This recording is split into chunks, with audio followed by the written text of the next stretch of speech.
નવસારીના એક સીસીટીવીએ સાચી ઠેરવી દીધી છે। 2 દિવસ અગાઉ નશીલપુર ગામમાં અકસ્માતમાં ઘાયલ દીપડાએ મચાવેલા આતંકના આ સીસીટીવી સામે આવ્યા છે।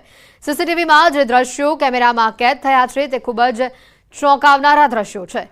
નશીલપુર ગામમાં 2 દિવસ પહેલા રોડ અકસ્માતમાં એક દીપડો ઘાયલ થયો હતો। જો કે ઘાયલ થયા બાદ દીપડાએ કેટલાક લોકો પર હિંસક હુમલો કર્યો હતો। ગામના ઇમ્તિયાઝ રાઉતના ઘર આંગણે લાગેલા સીસીટીવીના આ દ્રશ્યો સામે આવ્યા છે।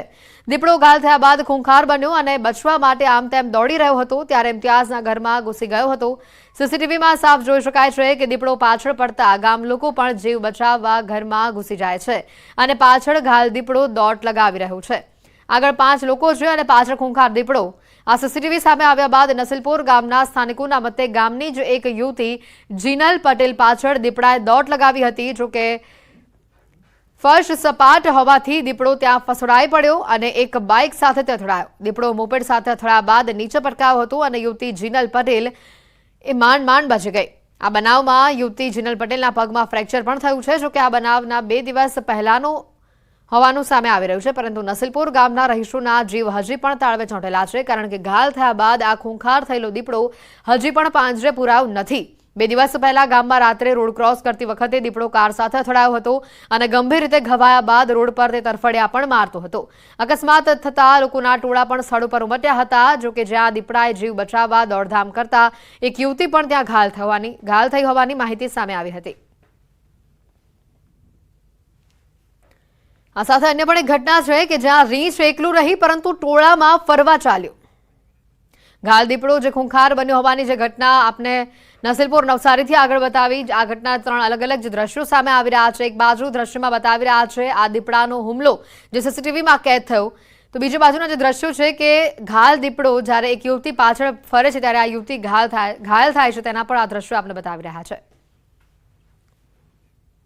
अन्य समाचार है आवा ज कंईक રીંછ એકલું નહીં પરંતુ ટોળામાં ફરવા ચાલ્યું।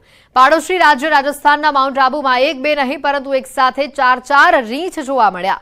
દિલવાડા જવાના માર્ગ ઉપર રીંછના ટોળાની આ લટાર સામે આવી। રીંછનું ટોળું રોડ સામે આવ્યું અને તે સમયે એક ગુજરાતી પ્રવાસીએ રીંછના ટોળાને પોતાના મોબાઈલ કેમેરામાં કેદ કર્યું। ગુજરાતી પ્રવાસે કાર ઊભી રાખીને આ ટોળાને કેમેરામાં કેદ કર્યું। જો કે આ રીંછનું ટોળું રોડ પસાર કરીને જંગલ તરફ જતું રહ્યું હતું।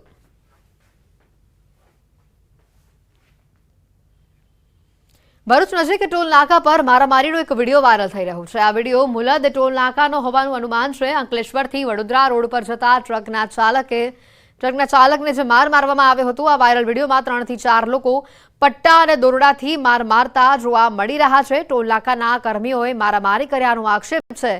વાયરલ વિડીયોની ન્યૂઝ 18 ગુજરાતી હાલ પુષ્ટિ નથી કરતું। अन्य समाचार अमदावादમાં બિલ્ડરની દાદાગીરી સીસીટીવીમાં કેદ થઈ છે। બોપલના ઉપેન્દ્રસિંહ ચાવડાએ ધમાલ મચાવી। એસજી હાઈવે પરની હોટલમાં તેઓએ મારામારી કરી। હોટલને બાનમાં લેતા ગ્રાહકો ગભરાઈને ત્યાંથી નાસી ગયા। બિલ્ડર ઉપેન્દ્રસિંહ અગાઉ બોપલમાં ફાયરિંગ કર્યું હતું। સરખેજ પોલીસે સીસીટીવીના આધારે સમગ્ર મામલે ગુનો દાખલ કર્યો છે।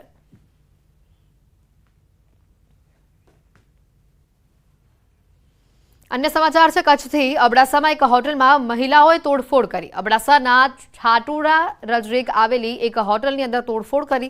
महिलाओए साथे मळी अनेक वस्तुओने आगचंपी पण करी। समग्र घटनानो विडियो सोशल मीडिया पर वायरल थयो। आ मामले हजी कोई पोलीस फरियाद नोंधाई नथी। घटना पाछळ दारूનું દૂષણ જવાબદાર હોવાનું હાલ અનુમાન છે। અમદાવાદના શહેર કોરડા વિસ્તારમાં અંગત અદાવતમાં હોબાળો થયો। એક વ્યક્તિના ઘરમાં મોડી રાત્રે આગચંપીનો બનાવ બન્યો। મોડી રાત્રે જેકિન શેખ નામના શખ્સના ઘર પર હુમલો કરી 6 લોકોએ આગચંપી કર્યાનો આક્ષેપ છે। આ મામલે શહેર કોરડા પોલીસે તપાસ શરૂ કરી છે।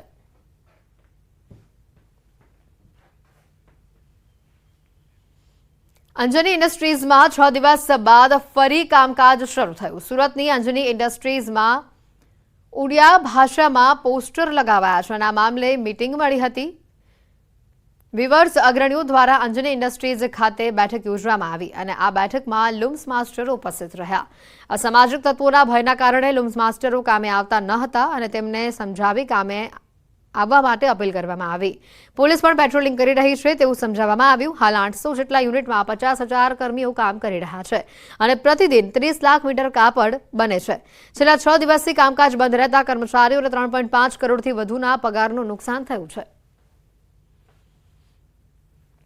કોઈપણ પ્રકારની શરત મૂકવામાં આવી નથી।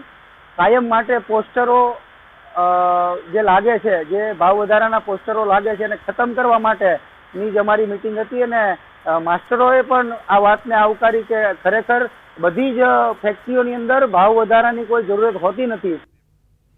સુરતમાં નકલી નોટો છાપવાનું કારખાનું ઝડપાયું। સરધાના વિસ્તારમાં ચાલતો હતો આ ગોરખ ધંધો। એસઓજીએ નોટો છાપવાનું મિની કારખાનું ઝડપ્યું છે। સ્થળ પરથી 1 લાખ રૂપિયાની નોટો પણ જપ્ત કરવામાં આવી છે। નોટો છાપવાના કારખાનામાંથી 4 આરોપીને પણ દબોચી લેવાયા છે। આરોપીઓ કમ્પ્યુટર પર નોટો બનાવીને કલર પ્રિન્ટરથી નકલી નોટ છાપતા અને ખાસ કરીને 100ના દરની નકલી નોટો બનાવતા હતા। શહેરના યોગી ચોકના એપલ સ્ક્વેરમાં આ ગોરખ ધંધો ચાલતો હતો। પોલીસે 3 આરોપીઓ સાથે 100ના દરની 1 લાખની નકલી નોટો સહિત 2 લાખનો મુદ્દામાલ જપ્ત કર્યો છે। હાલની તપાસમાં ખુલાસો થયો છે કે અસલી નોટ સ્કેન કરીને કલર પ્રિન્ટ કાઢી બજારમાં વટાવવાની ફિરાકમાં તેઓ હતા, જેમાં એક અસલી નોટની સામે 3 નકલી નોટ આપવાની હતી। પોલીસે આ કેસમાં માસ્ટરમાઇન્ડ સહિત 4 આરોપીઓને પકડ્યા છે, જેમાં રાહુલ, ભાવેશ, પવન સહિત સાગર રાઠોડ નામના આરોપીઓની ધરપકડ થઈ છે। આ 4 પૈકી સાગર રાઠોડ નકલી નોટો છાપવાનો માસ્ટરમાઇન્ડ હોવાનું સામે આવ્યું છે।